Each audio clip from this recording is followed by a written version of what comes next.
अस्सलाम वालेकुम नाज़रीन, प्रोग्राम में वाक़े भली कार था चाहूँ नाज़रीन। मुल्क की सियासत में पंजाब असम्बली एक भेरो ॿीहर सियासत जो महवर नज़र अची रही है। मुल्क जो सब खां वॾो सूबो एक भेरो ॿीहर संगीन आइनी ऐं कानूनी बहरान के मुंहुं ॾिए पियो।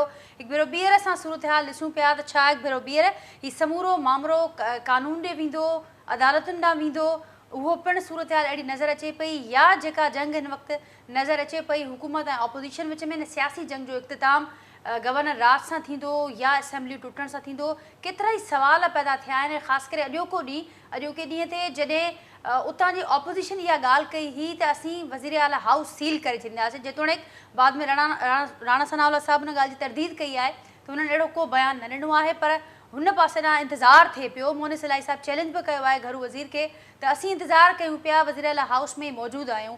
इन समूरी सूरत हाल में गवर्नर साहिबु ऐं स्पीकर साहिबु उहे पिणु आम्हूं साम्हूं नज़र अचनि पिया। इतलाही साम्हूं अचनि पिया त स्पीकर साहिबु सदर मुमलिकत खे हिकिड़ो ख़त लिखी चुका आहिनि ऐं मिसकॉन्डक्ट जो ज़िक्र कयो आहे। उन्हनि त गवर्नर साहिबु पंहिंजे इख़्तियारनि खे उरांघे रहिया आहिनि, जॾहिं त गवर्नर साहिबु जे हवाले सां बि खोड़ ख़बरूं गर्दिश कनि पियूं त कहिड़े वक़्तु बि नोटिफिकेशन अची सघे थो। अॼु राति 12 वॻे ताईं जो जेको वक़्तु आहे तमामु घणो अहम आहे। छा थियणु वञे पियो ईंदड़ ॾींहंनि में उनखे अॼोके प्रोग्राम में डिस्कस कंदासीं। ऐं अॼोके प्रोग्राम में ई नाज़रीन अव्हांखे इहा सुध हूंदी त वज़ीर आज़म साहिबु मियां शहबाज़ शरीफ़ साहिबु अॼु दौरो कयो आहे सिंध जो। हिकु ॾींहं जो उनजो दौरो हो, सिंध जे ॿोॾि मुतासिर इलाइक़नि जो दौरो कयो आहे ऐं पंहिंजे ख़िताब में वज़ीर आज़म साहिबु हिदायत बि कई आहे सिंध सरकार खे ॿोॾि मुतासिर इलाइक़नि मां पाणी जे निकाल जी, पर गॾोगॾु इन शइ जो इज़हार बि कयो आहे, जेका ॻाल्हि असीं बि गुज़िरियल केतिरे वक़्त खां चवंदा पिया अचूं त 80 लख खां वधीक माण्हू आहिनि सिंध जा जेके हिन वक़्तु बि ॿोॾि मुतासिर हालतुनि में, ॿोॾि मुतासिर इलाइक़नि में सख़्तु तकलीफ़ वारी ज़िंदगी गुज़ारे रहिया आहिनि। इन सभिनी मामलनि खे अॼोके प्रोग्राम में फोकस कंदासीं। जेको पैनल मूंसां गॾु मौजूदु आहिनि जो तारुफ़ सां कराईंदसि। मूंसां गॾु कराची स्टूडियो में मौजूदु आहिनि जमाल सिद्दीकी साहिबु, पाकिस्तान तहरीक इंसाफ़ सां जो ताल्लुक़ आहे, सीनियर अॻवान आहिनि MP एंड सिंध असेंबली जा। जमाल साहिबु अव्हांखे वेलकम कयां थी प्रोग्राम में। कराची स्टूडियो में ई मूंसां गॾु मौजूदु आहिनि सीनियर कानूनदान आहिनि, तज़िया निगार आहिनि। मूंसां गॾु जावेद काज़ी साहिबु मौजूदु आहिनि कराची स्टूडियो में। बुरहान चांडियो साहिबु आहिनि, पाकिस्तान पीपल्स पार्टी सां जो ताल्लुक़ आहे, MP आहिनि सिंध असेंबली में ऐं मूंसां गॾु हिते मौजूदु आहिनि फ़ोन लाइन ते प्रोग्राम में। बुरहान चांडियो साहिबु अव्हांखे बि भलीकार चवां थी अॼोके प्रोग्राम में। ऐं उनखां सवाइ मियां अज़ीम साहिबु आहिनि, मुस्लिम लीग नून सां उनजो ताल्लुक़ आहे, सीनियर अॻवान आहिनि, मूंसां गॾु वीडियो लिंक ते मौजूदु आहिनि। अवां सभिनी खे भलीकार चवां थी इन प्रोग्राम में। ऐं मां सभिनी जी इजाज़त सां काई साहिबु अव्हां खां आगाज़ कयां थी, छाकाणि त सियासी जोड़ टोड़ सियासी मामला पंहिंजी जाइ ते, पर कानूनी ऐं जेके आइनी मुंझारा आहिनि समूरी सूरत हाल में नज़र अचनि पिया। हिकु भेरो ॿीहर असीं जेका सूरत हाल 2-2.5 महीना पहिरियां ॾिठीसीं उहा ई नज़र अचे पई। कीअं ॾिसो पिया ही मामिलो काॾे पियो वञे? तव्हांखे ख़बर हूंदी नाजिया त ही क्राइसिस जेका हलिया पिए, जीअं ई 6 महीना थिया आहिनि, ॿिया सूबा स्टेबल हुआ पर पंजाब स्टेबल कोन पे बीठो। उनमें ख़ुदि सुप्रीम कोर्ट विया, पोइ वीहनि खे वापसि माना आंदुनि या जेको कुझु थियो। आर्टिकल 130 सब आर्टिकल 7 आर्टिकल 130 जेको आहे उनजे तहत जेको आहे गवर्नर महसूसु थो करे त चीफ मिनिस्टर एतमाद विञाए चुको आहे, उनखे ही स्मैक्स उनखे माना इहे जेके सरकमटेंसिस मां इहो महसूसु थो थिए पियो। ऐं हू बि ॾाढो तमामु थिन मार्जिन हो, 8, 7, 8, 9 जो, त 8, 9 ते केॾीमहिल बि जेको आहे सो थी सघे थी पई त उहो उनखे चीफ मिनिस्टर खे चई सघे थो त तव्हीं जेको आहे सो वोट ऑफ कॉन्फिडेंस वठो।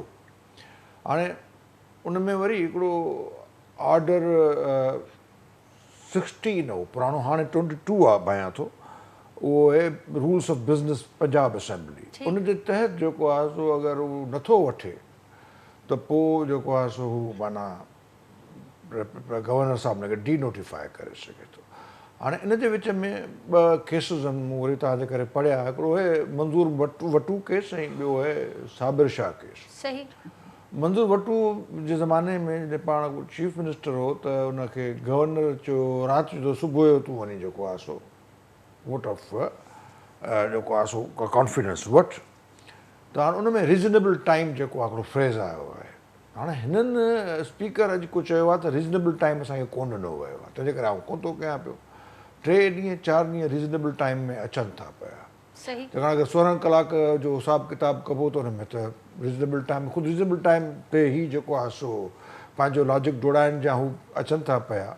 हाणे इहा त थी कॉन्स्टिट्यूशनल पोज़ीशन। ॿियो वरी जेको आहे सो वोट ऑफ नो कॉन्फिडेंस शायदि को जी। टेबल थियो Opposition आहे के पारां। शयूं ॿ शयूं ठीकु। पर हुन में प्रेशर घटि हूंदो अपोज़िशन ते छाकाणि थी त हाणे एतमाद वठंदो सॼी महिनत मज़दूरी हिनखे करणी पवंदी अञा इहा त थी वञे हुनजी कॉन्स्टिट्यूशनल पोज़ीशन या लीगल पोज़ीशन पर पॉलिटिकल तव्हांखे ख़बर आहे ॿिनि टिनि चइनि ॾींहंनि खां जेको आहे सो तमामु तेज़ी सां खान साहिबु जेको आहे सो खेॾियो आहे तमामु तेज़ीअ सां मूं अॻु में बि तव्हांखे चइबो एॾो तेज़ी सां कोन खेॾिबो आहे हिन सां त माना हिते माना थ्रू आउट एस्टेब्लिशमेंट सां गॾु रहियो he is been created by establishment now चयो थो वञे हुनखे he will be destroyed by the same force which has created him Benazir Bhutto सां बि इहे सिंध जा वॾेरा वॾेरा हूंदा वॾा वर्कर बि हूंदा पर एॾो तेज़ कोन खेॾंदी हुनखे ख़बर आहे त आऊं आहियां नज़रियाती माई या पूरी डेमोक्रेसी पॉलिटिक्स था कयूं पर उहो जेके कुझु इलेक्टेबल्स आहिनि या कुझु ॿिया आहिनि तमामु घणो तेज़ सां खेॾिबो त उहे ॿिया वरी त गाइब थी ठीकु पर जावेद साहब अवां चयो पिया तमामु तेज़ी सां ख़ान साहिब खेॾिया आहिनि जो नुक़सानु उनखे थी सघे थो ऐं डी नोटिफाई जेको इख़्तियार आहे गवर्नर साहिब वटि अवां उनजो बि ज़िक्र कयो पर जेको हाणे हिन पासे न जेको उतां जी हुकूमत जेको जंहिं ॻाल्हि जो इज़हार करे पई स्पीकर साहिब जी रूलिंग आयल आहे ऐं इजलास हलंदड़ आहे हलंदड़ इजलास में गवर्नर साहिबु नथो इजलास छॾाए सघे उहो पिणु ग़ैर क़ानूनी अमल आहे नाजिया इजलास हलंदड़ जे दौरान वरी इहा इन ते तव्हांजी पुछणु आउं हिकिड़ी माना क्लियर ॻाल्हि कोन थो कयां तव्हांजी ॻाल्हि खे वज़न ॾींदे इजलास आन गोइंग आहे हुन में इजलास जे अंदरि इहे सभु शयूं अची सघनि थियूं हिकिड़ो इजलास हिकु शइ लाइ घुरायो उन इजलास जे दौरान ई हिकिड़ो घुरियो वेंदो आहे हिकिड़ो सर्टेन टाइम ॾिनो वियो आहे त हाणे केरु जेको वायोलेट पियो करे छा गवर्नर पियो करे या स्पीकर पियो करे इजलास आन गोइंग आहे उन इजलास जे दौरान हिकिड़ो अची वियो आहे मोशन त उहो उन इजलास में इनकॉर्पोरेट थी थो उन इजलास जो हिसो बणियो इहो मां का वेरीफाइड शइ कोन पियो चवां पर मुंहिंजी common sense of law position ते जेका आहे कॉन्स्टिट्यूशन पोज़ीशन ते इहा बि छाकाणि जी अर्जेंट इशू अची वियो आहे तमामु घणो जेको उनखे उन ई इजलास जे दौरान उनखे जेको आहे सो इनकॉर्पोरेट कयो वेंदो या उनखे करे सघिजे थो मुंहिंजे ख़्याल में हाणे इहा ॻाल्हि त अलॻि थी उन ते जेको वेंदा वरी हाई कोर्ट वेंदा या सुप्रीम कोर्ट वेंदा वरी उहा ईंदी उहा सॼी ॻाल्हि कंदी इहो एॾो इम्पॉर्टेंट न आहे इम्पॉर्टेंट पोज़ीशन इहा आहे त माना पॉलिटिकल कॉन्टेक्स्ट में जहाँ दी हुई उसकी थी जिनी आंदो तिनी जेको आहे सो हाणे रोल बैक पिया कराइनि हुनखे तेज़ी सां कराइनि पिया ऐं बक़ाइदा अवांजो तर्जीहो आहे त ही तेज़ खेॾण जो नुक़सानु थी सघे थो जमाल साहिब छा स्ट्रेटेजी रहंदी जावेद साहिब ईंदड़ ॾींहं जी सूरत हाल ॿुधाई आहे अदालत में वञो पिया या ही इंतज़ारु कयो पिया वेट एंड वॉच पॉलिसी रहंदी छा सोचियो पियो आहे बिस्मिल्लाह नाजिया जावेद साहब जी जेका लीगल ओपिनियन हो बिल्कुलु सही हो ऐं ज़ाहिर जावेद साहब एक्सपर्ट आहिनि फील्ड जो पर जावेद साहब को हिन में पॉलिटिकल ओपिनियन बि ॾियणु खपे छाकाणि त पाकिस्तान जी तारीख़ में पाकिस्तान जी सियासत में बदकिस्मती सां अहिड़ा आइनी दाव पेच साल में 2 साल में 4 साल में हिकु ॿ दफ़ा कंहिं मख़सूस मौक़े ते ई खेॾिया वेंदा आहिनि हुन खां अॻु में कंहिंखे कानून आइन यादि ई कोन ईंदो आहे आर्टिकल कंहिंखे यादि ई न हूंदा वीचारे गवर्नर खे बि यादि कोन हूंदा हुनखे बि किताबु खोले पढ़ायो हूंदो बाबा हीअ आर्टिकल आहे हीअ तुंहिंजो इख़्तियार आहे त बदकिस्मती पाकिस्तान जी पॉलिटिक्स में इहा आहे की जॾहिं कंहिं सियासी जमात खे तव्हां दीवार सां लॻाइण जी भरपूर कोशिशि कंदव त हुन वटि जेतिरा बि टूल्स हूंदा उहे इस्तेमालु कंदी चाहे उहे असैम्बली टोड़ण जा हुजनि चाहे उहे एहतजाज जा हुजनि चाहे उहे मुज़ाहिरे जा हुजनि ऐं जेतिरे क़दुरु इमरान ख़ान साहिबु पंहिंजे 3.5 साल दौर में कोशिशि कई रूल ऑफ लॉ जे लाइ ऐं जस्टिस जे लाइ करप्शन जे ख़िलाफ़ु बदकिस्मत इहा थी त उहे ई माण्हू घुमी फिरी उन्हनि खे हुकूमत मिली वई त ख़ान साहिब जो पॉइंट ऑफ व्यू सिर्फ़ु एतिरो आहे त उहो माण्हू जेका अॼु ताईं पाकिस्तान जी तारीख़ में उन्हनि जे ख़िलाफ़ु को अहिड़ो मुक़दमो कोन्हे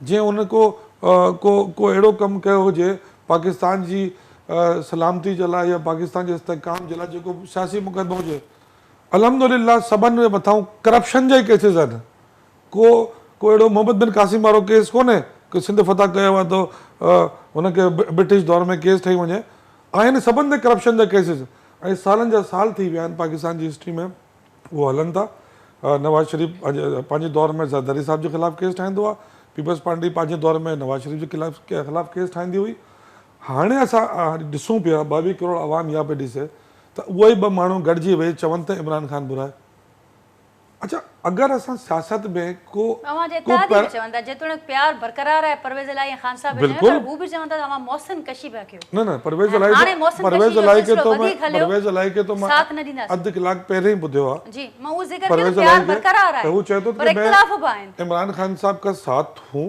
जी था और रहूंगा बिल्कुलु। तो वो इत्यादि आहे बिल्कुलु रहंदो ज़ाहिर आहे पर हू मौजूदा- दीवार सां लॻाइण वारी ॻाल्हि खे न पिया मञनि हू चवनि पिया मौसम कशी पिया कयो जिन अव्हां खे आंदो हू साफ़ अगर ॻाल्हाइनि अगर अगर एतिरी खुली पाकिस्तानी सियासत में एस्टेब्लिशमेंट जे रोल जी ॻाल्हि पई थिए जी। त पोइ आख़िर मां बि चई छॾां मगर कोन में गुस्ताखी कोन थींदी त जॾहिं हिकिड़ो माण्हू पाकिस्तान जी अदालतनि में 3.5 साल सीढ़ियूं चढ़े थो लहे थो पंहिंजे केसनि खे दिफ़ा पियो करे त हुन में अहिड़ी कहिड़ी ख़ूबी अॼु उन्हनि खे नज़र अची वई त हू मुल्क जो प्राइम मिनिस्टर ठही वियो उहो ख़ूबी कहिड़ी आहे मगर असांखे तो 70 सालनि में तव्हां पोएं दौरनि में त हू तव्हांजी नज़र में छा हो ऐं इमरान रियाज़ जेको पंहिंजे स्टेटमेंट में चयो आहे कि मां पंहिंजे अखियुनि सां ॾिठियूं आहिनि फाइलूं असां बि इहे ई था ख़ूबियूं त पुछूं ख़बर हुजणु खपनि त काई साहब बि हिकिड़े स्माइल मुजरिम कनि आहे, पिया उहे हिकिड़े ख़ूबियुनि जो मुजरिम पुछनि आहे, ॾाढी कहिड़ी ख़ूबी आहे वो हींअर कहिड़ी ख़ूबी अची पुछी था वई वठो मियां न, अजीम न, साहब मां मुकमल करे थो वठां बिल्कुलु कि मुकमल वो कयो ख़ूबी मियां अजीम जेकी साहब बि खां हूंदी पुछूं था। वो ख़ूबी कहिड़ी आहे? बेसिकली वो ख़ूबी जेकी बि हूंदी एस्टेब्लिशमेंट नज़र आई हूंदी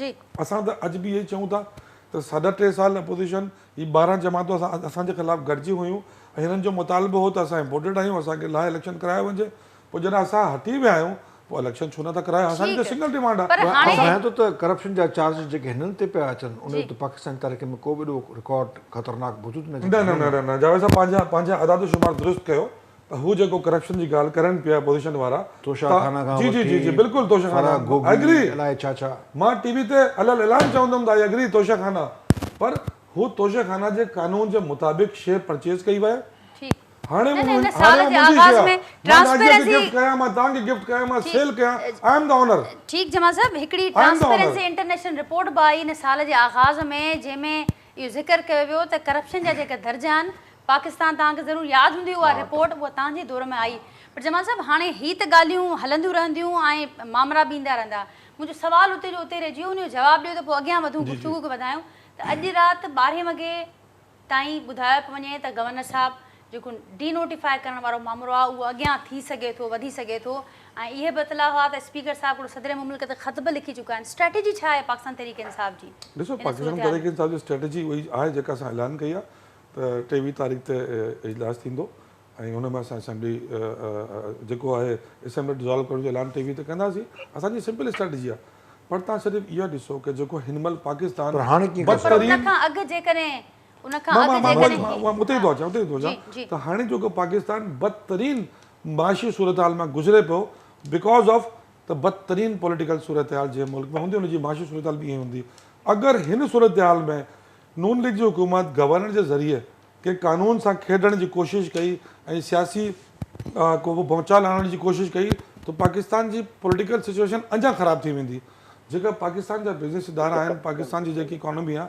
वो डेली टीवी ते ॾिसंदा आहिनि सियासी माहौल खे त हिन सूरत हाल में पाकिस्तान खे नुक़सानु पहुचंदो जेको नून लीग कोशिशि करे थी एडवेंचर करण जी हुन में पाकिस्तान खे नुक़सानु पहुचंदो अञा पाकिस्तान जी माशी हालत बुरा थींदा असां कोर्ट में वेंदासीं अगरि हीअ एडवेंचर कंदा त कोर्ट खुलियल न असां कोर्ट में वेंदासीं मूंसां गॾु बुरहान चांडियो साहिब बि आहिनि मियां अज़ीम साहिब बि आहिनि बुरहान साहिब छा चवंदो अवां जमाल साहिब ॼाणाइनि पिया त जेकॾहिं को एडवेंचर करण जी कोशिशि कई उतां जी ऑपोज़िशन त पोइ मुल्क जो नुक़सानु त थींदो पंहिंजी स्ट्रेटजी ॿुधाइनि पिया त असीं अदालतुनि में वेंदासीं हेलो अस्सलाम वालेकुम वालेकुम सलाम बुरहान साहिब पहिरीं त काई साहब खे बि तमामु एनालिसिस हुई जमाल भाई त असांजा भाइर आहिनि ॾाढा जज़्बाती खिलाड़ी ऐं जेको हिननि जे हक़ में हूंदो त उहो बका हूंदो पाकिस्तान जो जेको हिननि जे ख़िलाफ़ थींदो उहो पाकिस्तान जो गद्दार इहा फिलॉसफी आहे PTI इहो आइनी हक़ आहे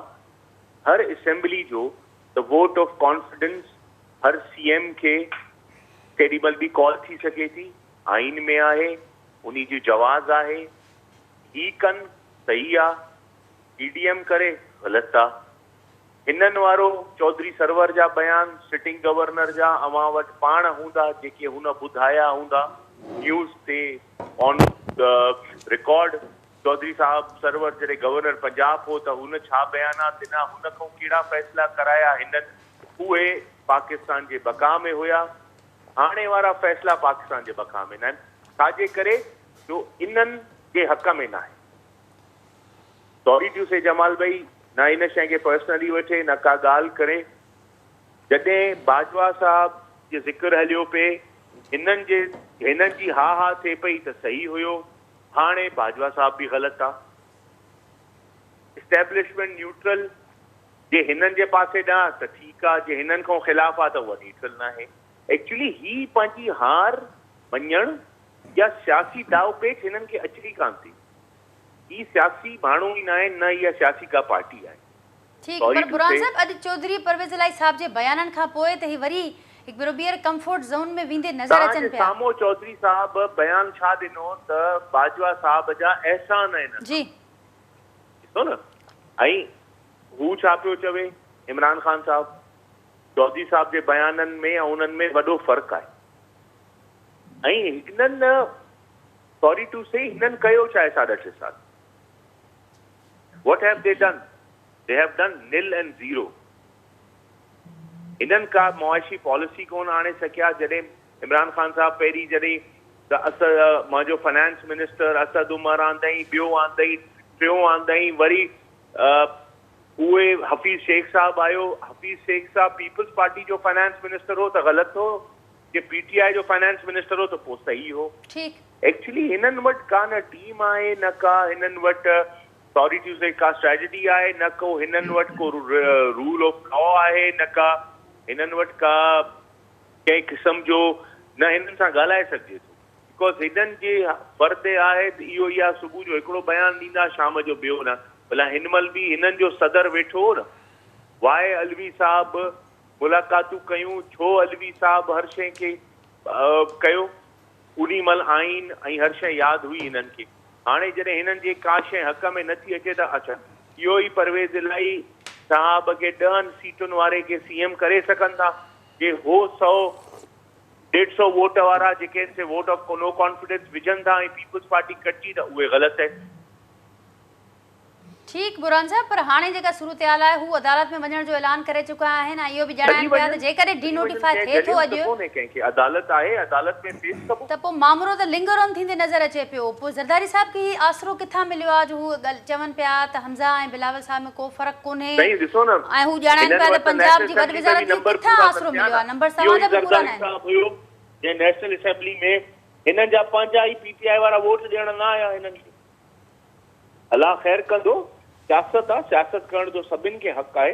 ही बि पॉलिटिक्स कनि, असां बि कयूं पिया, नज़रियाती आहे। इंशाअल्लाह उहो ज़रदारी साहब खे कंहिं जे सिग्नल जी ज़रूरत कान्हे, उहो हिकिड़ो पाण मंजिल सियासतदान आहे ऐं माण्हुनि जे ऐं पाकिस्तान जे मुफ़ाद में जेका शइ हूंदी इंशाअल्लाह उहा। ठीक बुरहान साहब, पॉइंट टेकन। मुसागर मियां अजीम साहब भी हैं। मियां साहब, आप क्या कहेंगे? आप लोग भी अगर वहाँ से ये मामला अदालत में जाता है तो फिर जाहिर है अदालती जंग लड़ने के लिए तैयार हैं, होमवर्क पूरा है, मामला तो फिर भी किसी के हाथ तो कुछ आते हुए दिखाई नहीं दे रहा कमिंग डेज में। देखें, सबसे पहले तो ये गौरतलब तो ये बात है कि ये हाथ में जो खान साहब का ये जो कुछ भी हो रहा है, ये खान साहब की वजह से हो रहा है। खान साहब ने कहा जी कि असम्बलियाँ तहरीर करनी है। अब बात ये है कि असम्बलियाँ तहरीर करनी है तो 17 तारीख को ये असम्बलियाँ तहरीर कर देते, 23 तारीख का इनको ऐलान करने की क्या जरूरत है? ठीक, ये जो सब कुछ इन्होंने किया है, इन्होंने खुद ये बुरान पैदा करना था। और केपीके की जो असम्बली है वो भी तहलील होना नहीं चाहते। वो भी वज़ीर आला साहब, आप उस दिन जब 23 तारीख को 17 तारीख को खान साहब ने दोनों सीएम को अपने साथ जब बिठाया हुआ था, तो उस दिन ये 23 तारीख का जो अपनी स्पीच में बता रहे थे कि 23 तारीख को दोनों असम्बली हम तहलील कर देंगे, तो क्या जरूरत थी 23 तारीख देने की? उस दिन अगर ये कहा, अगर परवेज़ इलाही साहब को ये पता होता कि आज ही असम्बलियाँ तहलील होनी है, तो परवेज़ इलाही साहब ने इनके साथ नहीं बैठना। ये भी हकीकत है। और उसके बाद जब परवेज़ इलाही साहब बाहर निकले तो उन्होंने जो बाजवा साहब के खिलाफ इन्होंने जो स्टेटमेंट दी थी और उसको उन्होंने उसकी तरदीद की। और उसके बाद आप ये देखें कि आप, लेकिन आज फिर एक बयान दिया है। अब मसला ये, उस ताज़ा बयान को भी ऐड कर लें बिल्कुल। जी। अच्छा, अब मसला ये है कि गवर्नर साहब ने एक नोटिफिकेशन जारी किया है कि आप एतमाद का वोट लें। जी वो अभी मेरे भाई ने बिल्कुल कॉन्स्टिट्यूशन के मुताबिक आर्टिकल 130 और सेक्शन जो 7 की बात की है, तो वहां पे ये कहीं नहीं लिखा हुआ कि इजलास अगर कंटिन्यू हो रहा है तो एतमाद का वोट नहीं ले सकते। ये कॉन्स्टिट्यूशन के अंदर ये बात मौजूद नहीं है। ठीक। बात सिंपल ये है कि नोटिफिकेशन जारी हुआ है कि आप पार्लियामेंट के अंदर जाकर आप एतमाद का वोट लें। अब अगर इजलास जारी है या इजलास नहीं जारी, अभी इन्होंने जो रूलिंग स्पीकर ने जारी की है कि जी इजलास के कंटिन्यू के अंदर दूसरा इजलास नहीं बुलाया जा सकता, तो कहां ये लिखा हुआ है कि दुराने इजलास ये एतमाद का वोट नहीं ले सकते? ये भी नहीं लिखा हुआ। तो बात ये है कि सिंपल बात है कि कॉन्स्टिट्यूशन के मुताबिक सेक्शन 7 में आर्टिकल 130 में जो सेक्शन 7 है उसके अंदर बड़ा क्लियर लिखा हुआ है, गवर्नर को ये इख्तियारात दिए हैं आइन ने कि वो एतमाद का वोट गवर्नर को सॉरी वजीर आला को कह सकते हैं, तो उन्होंने कह दिया है। अब मसला ये है कि वो अगर उनके पास वोट पूरे हैं तो वो एतमाद का वोट लें, उसके बाद असम्बलियां तहलील कर दें। ठीक मियां आजिम साहब, उस पर तो आए सवाल मैदान रखेंगे में। हम जमाल साहब के सामने, लेकिन उससे पहले आप ये क्लियर करें, क्योंकि अब जो गवर्नर साहब का के हवाले से जो तलब किया गया इजलास वो तो आज नहीं हुआ, अब आगे ये जो डी नोटिफाई वाला मामला है वो भी वाजे करें कि वो आज हो जाना है, क्या होना है, क्योंकि ये तो बड़ी वहाँ से वाजे बात कर रहे हैं कि जो फ्राइडे वाले दिन, जुम्मे वाले दिन जो इजलास होना है उसमें वो कह रहे हैं कि प्रोसेस का आगाज़ हो जाएगा और फिर हम अपने मेंबर्स भी शो कर देंगे। हम तो नहीं भाग रहे, लेकिन हम चाहते हैं कि आइन के मुताबिक चलें और स्पीकर साहब की रूलिंग है इजलास जुम्मे को होना है, तो ये वेट किया जाएगा जुम्मे तक, क्योंकि अभी तक तो जो गवर्नर साहब की हिदायत थी उन पर तो अमल नहीं हुआ, आज इजलास नहीं हो सका। आज अगर इजलास नहीं हुआ तो बिल्कुल रात 12 बजे के बाद तक ये गवर्नर साहब के पास इख्तियारात हैं कि वो डी नोटिफिकेशन कर सकते हैं। और वो एक जो खत लिखा गया है सदर मुमलिकत साहब को स्पीकर की जानिब से, आपको जरूर उसका भी इल्म होगा जी। जो खत लिखा गया है स्पीकर की जानिब से सदर मुमलिकत को, आपको जरूर उसका भी इल्म होगा, जिसमें ये बताया गया है, इस्तदा की गई है कि गवर्नर साहब मिसकंडक्ट के मुर्तकिब हैं। वो देखें, वो उनका राइट है, ज़ाहिरी बात है, जो सदर साहब बैठे हुए हैं वो पीटीआई के बैठे हुए हैं, जो पंजाब में स्पीकर साहब हैं वो भी पीटीआई के बैठे हुए हैं, तो पीटीआई पार्टी और पीटीआई के तमाम ओहदेदार और जो पार्लियामेंट के अंदर बैठे हुए हैं, ये सब के सब वायलेशन, कॉन्स्टिट्यूशन की वायलेशन करना इनको बड़ा खूब आता है। तो गवर्नर अब वो क्या करें, सदर साहब के अलावा किसको वो कहें?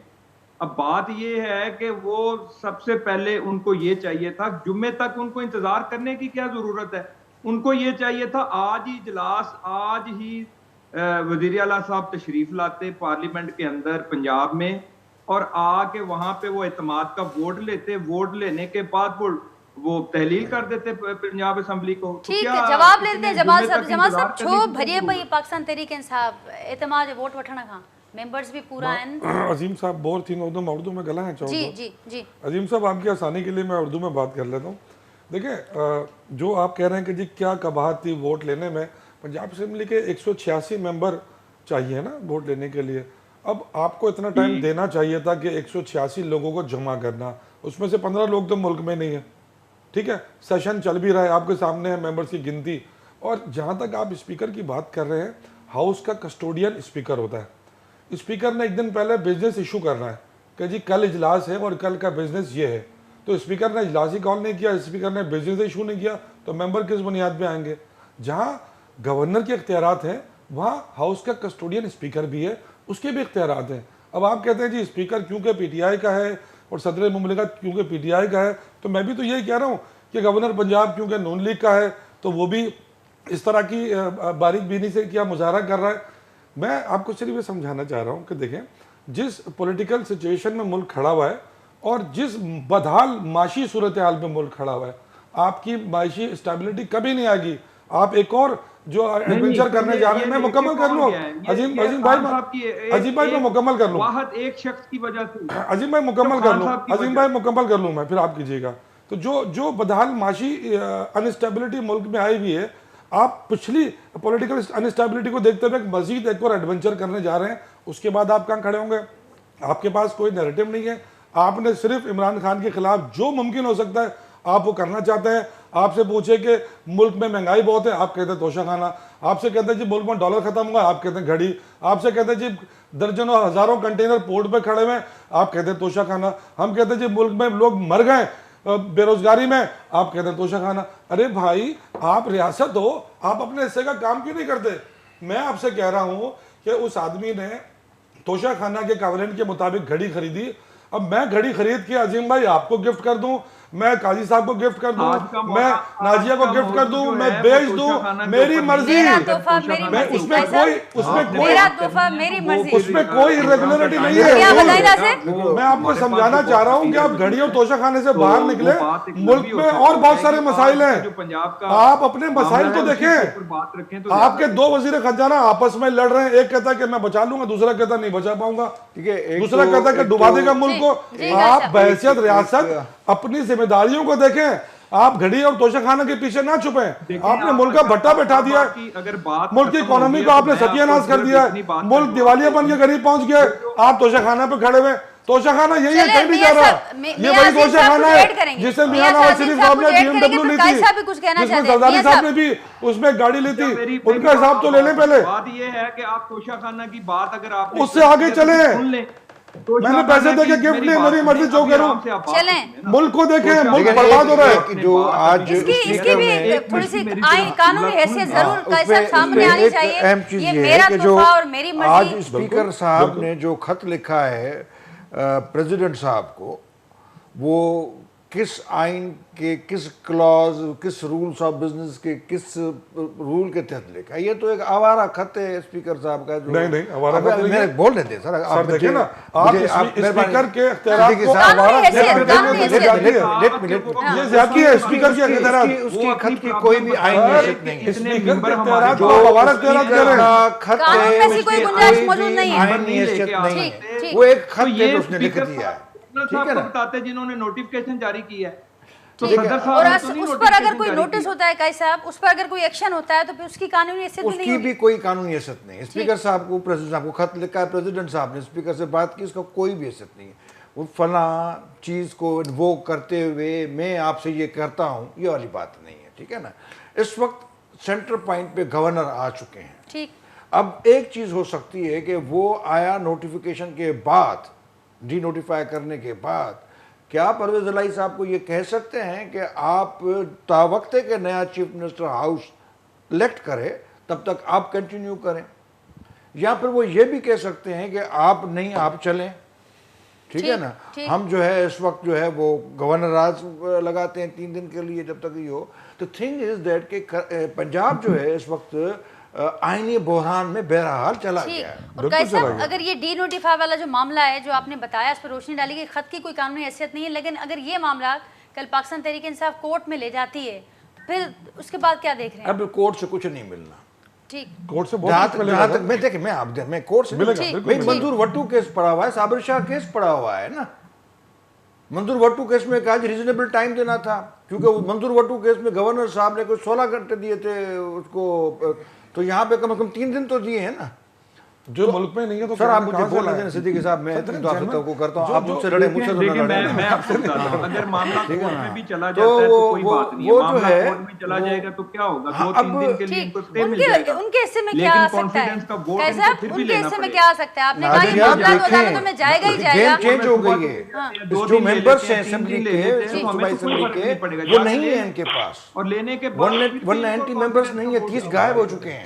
नहीं है अच्छा फिर काजी साहब इस बुनियाद पे कह रहे हैं, मैं बताऊं, काजी और साहब ऐसे बहरहाल में, ऐसे काजी बहरहाल साहब जिस तजर्बे की रोशनी में कह रहे हैं ना, काजी साहब का ताल्लुक सिंध से, हर एक तालुकों का आप मेरी इंडिपेंडेंस खा जाएंगे। सीधी सारे पीपल्स पार्टी के जाले हैं यार, ये क्या बात हो आपको गई? जेला नहीं करा, बाकी मेरे मेहमान पंजाब से हम भी भी है जो ना। independent काजी आदमी साहब हैं। इस तजर्बे की बुनियाद पे कह रहे हैं कि 30 मेंबर गायब हो गए, अब काजी साहब को ये यकीन है कि जरदारी साहब लाहौर बैठ गए तो मेंबरों को ने तो गायब होना ही है, नहीं तो वो मेंबर्स मेंबरों की वापस खरीदो फरोख्त तो जो चलनी है। बहरहाल तो काजी साहब इस वो बुनियाद पे उसमें ही भी कह रहे कोर्ट का एक फैसला आया हुआ है, कि उस पर मेंबर भी गायब हो कोर्ट का गए। फैसला आया हमारे हुआ पास है देखो मेंबर्स 86 खरीदो जिले फरोख्त लोग के हैं, हवाले से। खान साहब ने हुकूमत चीजों कर को रहे हैं। तोड़ा फोड़ा ना, उसे खान पार्टी साहब ने जो किसको 8 तोड़ा 6 फोड़ा साल सर? चलती, ये बिल्कुल खत्म होने जा रही है पार्टी। नहीं सर, खान साहब ने कुछ नहीं ठीक, तोड़ा फोड़ा, मैं सिर्फ एक बुरहान बात का साहब, इजाफा बुरहान कर साहब भी हमारे साथ हैं, बुरहान एक साहब हिस्ट्री होने जा रही है। एक बात का बुरहान साहब इजाफा हमारे कर साथ दूं हैं, मैं, बहुत एक आखिरी गुफ्तगू जुमला करते हैं। नाजिया मैं कह दूं जी, कि जी।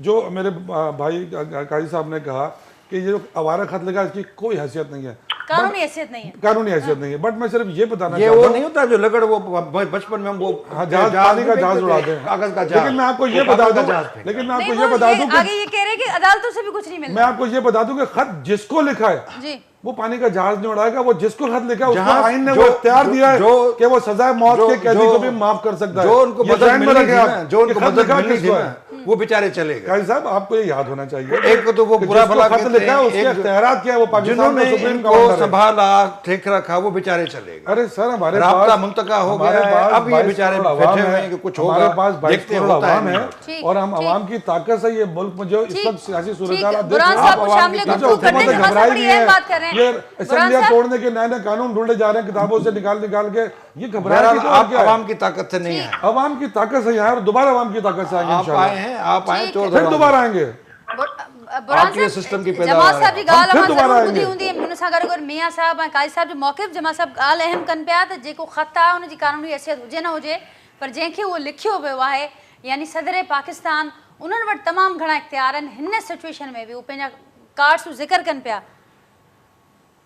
हिन सिचुएशन में सदर साहब भी को इख्तियार मुझे ख्याल में नाजिया न था। हाँ, काजी साहब को काशिफ, समझ के बेख्तियार गवर्नर करे होना चलिए। गवर्नर। ठीक ठीक जी बुरहान साहब, अदीब मां खे एक्चुअली माशाल्लाह से जमाल भाई वारनि जो पीटीआई वारनि जो इहो ई मौक़िफ़ ॿुधो आहे। तव्हां असांजो मौक़िफ़ ॿुधो, ॿिए खे ॻाल्हाइण न छॾींदव। आहे मुंहिंजो भाउ सदाई असेंबली में गॾु हूंदा आहियूं, पर हिननि जो इहो मौक़िफ़ हूंदो आहे त ॿिए ॾींहुं न ॿुधबी आहे। न न अॼु ॿुधंदा, तव्हां कंटिन्यू कयो, मौक़िफ़ ॾियो, बुरहान पोइ ॿुधनि पिया। पोइ तुंहिंजी गुफ्तगू पूरी ॿुधी जमाल भाई हाणे बि ॿुधंदो, थोरो थधो थी, बिल्कुलु थधो आहियां। हल मां पाणी पी वठां थो, तूं पंहिंजी ॻाल्हि पूरी कर। मुंहिंजो भाउ आहे। एक्चुअली ॾिसो हिननि वटि कुझु बि कोन्हे। हिननि वटि जीअं ई काजी साहब सवेर चयो त 17 तारीख़ वेही ऐलान करण जी कहिड़ी ज़रूरत हुजे। तव्हांखे डिज़ोल्व करणी, तव्हां डिज़ोल्व करे छॾियो आहे न उन महिल। प्राइम मिनिस्टर सीएम ॿई वेठा हुआ, ॿई वञी डिज़ोल्व करे छॾिना मोटी वञी, उन्हनि न कयो त मतिलबु इहा त सीएम ॿई नथा चाहिनि असेंबली डिज़ोल्व कनि। ठीक, हू ॼाणाइनि पिया त सॼा मेंबर्स मौजूद न हुआ। नॉट आइदर द केपीके त हिननि जी गवर्नमेंट आहे, पर उहो बि नथो चाहे त ठीक, असेंबली डिज़ोल्व थिए। हू बि पंहिंजो आइनी मुद्दो पूरो करणु थो चाहे। सभु ॿी ॻाल्हि इहा त हिननि खे अवाम आंदो, आशीर्वाद में आया, कंहिं बि आंदो, टाइम परे न आहे। हींअर जनवरी दिसंबर महीनो पूरो थी वियो आहे। तव्हांखे आइनी तरीक़े सां हिननि लाथो, पीडीएम वारनि तव्हांखे वोट ऑफ नो कॉन्फिडेंस ॾेई लाथो, पंहिंजो मुद्दो पूरो कनि, तव्हां ऑन टाइम इलेक्शन विड़ो, तव्हांखे अवाम आणे, वो आणे, केर बि आणे, तव्हां वराए खटी आया आहियो, मोस्ट वेलकम, अचे हलफ़ खणो। ठीकु आहे। ऐं जेके ही मुलाक़ातूं ज़रदारी साहब जूं थियनि पियूं, राब्ता थियनि पिया, इन्हनि जो नतीजो केसि ताईं साम्हूं ईंदो? हिननि जी पंजाब पीटीआई छा आहे? पंजाब पीटीआई जो वजूद ई कोन्हे। पंजाब में जेके असांजा नाराज़ मेंबर्स हुया, जेके नाराज़ पीपल्स पार्टी जा, असांजी शख़्सियतूं उन्हनि वञी जॉइन कयो पीटीआई खे, ऐं जेके नून लीग मां नाराज़ थी आया हुआ उहे दोस्त वञी जॉइन थिया, पोइ वरी इलेक्शन थी, इलेक्शन में उहे माण्हू खटी आया, उन्हनि खां पोइ जहांगीर तरीने जो जहाज़ पे हलियो, आज़ाद उम्मीदवारनि खे गॾु पे कयो, पोइ वरी हिननि जी गवर्नमेंट ठही। ॾिसो न, लॉजिकल ॻाल्हि कजे, जे हो मोटी पंहिंजी पार्टी में अचंदा, ज़रदारी साहब वेठो हुआ, मां जे हिसाब सां ग्रेट पॉलिटिशियन बेहेज वेठो आहे, जे पंहिंजो ऐं पंजाब में गवर्नमेंट जॾहिं 10 मेंबरनि वारो बि गवर्नमेंट ठाहे सघे थो त वाई नॉट? गवर्नमेंट ठाहिण त हर कंहिंजो हक़ आहे न। सही, तव्हां ठीक, पंहिंजो कॉन्फिडेंट जो वोट वठो, तव्हां कॉन्फिडेंट आहियो, तव्हांजो सीएम कॉन्फिडेंट आहे, पीटीआई कॉन्फिडेंट आहे, पंहिंजे इत्तेहादी गॾु आहिनि, तव्हां पंहिंजो कॉन्फिडेंट जो वोट वठो। इन्ही ते एतिरो बहस करण जी ज़रूरत कहिड़ी? ठीक। मियाजी साहब क्या ऐड करना चाहेंगे आप? देखें, बात ये है कि मैं यही गुजारिश करना चाहता हूँ कि देखें खान साहब ने जो भी अटैक किए हैं इस मुल्क के ऊपर, पीटीएम के ऊपर नहीं, हम तो डिफेंस की पोजीशन में, हम तो इस मुल्क की इकानमी को, सियासी ये जो बहरान पैदा किए हैं खान साहब ने, हम इस बहरान से निकलना चाहते हैं। खान साहब इस मुल्क के लिए जो कुछ ये जो मगरबी सोच रखते हैं, उस सोच को ये पाकिस्तान में लेके आए हुए हैं। इन्होंने मुल्क का बेड़ा गर्क कर दिया 4 सालों में, और ना इनको इक़्तिदार करना आया, ना इनको अपोजिशन करनी आई है। तो इनको मैं पहले भी आपके बहुत सारे प्रोग्रामों में कह चुका हूं कि खान साहब को ना, अगर ये सियासत करना चाहे, सियासत पहले सीख के आए। मुल्क को ये जैसे भी आए हैं इस मुल्क के ऊपर, ये इन्होंने इक़्तिदार संभाला है, जिस तरह इनको इक़्तिदार मिला था वो सारे पाकिस्तान को पता है, बच्चे बच्चे को पता चल गया है, और इनकी अपनी जुबानी पता चला है। किसी को जब ये कहते थे न्यूट्रल, फिर ये कहते थे जानवर न्यूट्रल होता है, तो ये सारी बातें खान साहब को खुद नहीं पता चलता। मैं आज कौन सा कदम उठा रहा हूँ, क्या कर रहा हूँ, कल इसका मुझे फीडबैक क्या मिलेगा, ये खान साहब को किसी बात का भी नहीं पता चलता। इनको खुद ये जो अब हुआ क्या है, ये फंसे किस तरह है, ये जो लॉन्ग मार्च इन्होंने की थी इस्लामाबाद जाने के लिए, और इस्लामाबाद के अंदर ये जा नहीं सके, उस वक्त इन्होंने ये सोचा कि अब मैंने घर जो वापस जाना है, अब मैं क्या करूं। वहां पे ये एक नई बात करके वापस आ गए कि जी मैंने दोनों असेंबलियां जो है ना वो तहलील कर देनी है, तो मुल्क के अंदर जनरल इलेक्शन जो है ना वो हो जाए। अब वहां से ये घर वापस आए हैं। अब इनको उस दिन से ये समझ नहीं आ रही थी कि दोनों असेंबलियां मैं किस तरह तहलील करूं। ये आस्ता आस्ता वक्त लेते, इनके जो सारा मशावरती कमेटी है, किसी ने भी इनको इजाजत नहीं दी कि आप असेंबलियां तहलील करें, और परवेज लाई साहब ने भी इनको इजाजत नहीं दी, और सबने यही मशवरा दिया है कि जहां पे 4 साल गुजर गए हैं, बकाया जो 7-8 महीने हैं इसको गुजार लो, और प्रॉपर तरीके से इलेक्शन की, जनरल इलेक्शन की कैंपेन की तैयारी करें।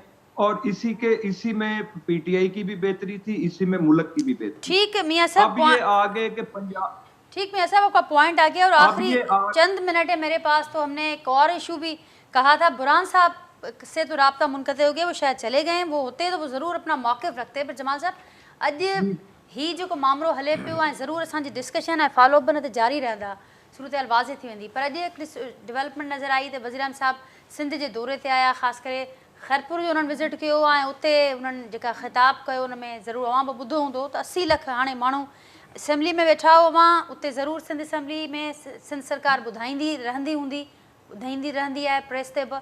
छा सूरत हाल आहे, कीअं ॾिसो पिया शइ खे? नाजिया, बसि मां त इहो थो सम्झां त अगरि केटीएन जा मुलाज़िमीन परेशान हुजनि, बदहाल हुजनि, अनएम्प्लॉय हुजनि, ऐं केटीएन जो ऑनर अची, काई साहब अची हिते माण्हुनि खे ख़िताब रोज़ करे ऐं चवे की इंशाल्लाह तव्हांजा मसइला हल थींदा, त पोइ उनजो मतिलबु छा थियो? आसरा पियो ॾिए न भई, you are the head of state, तव्हां गुफ़्तगू छाजी था कयो?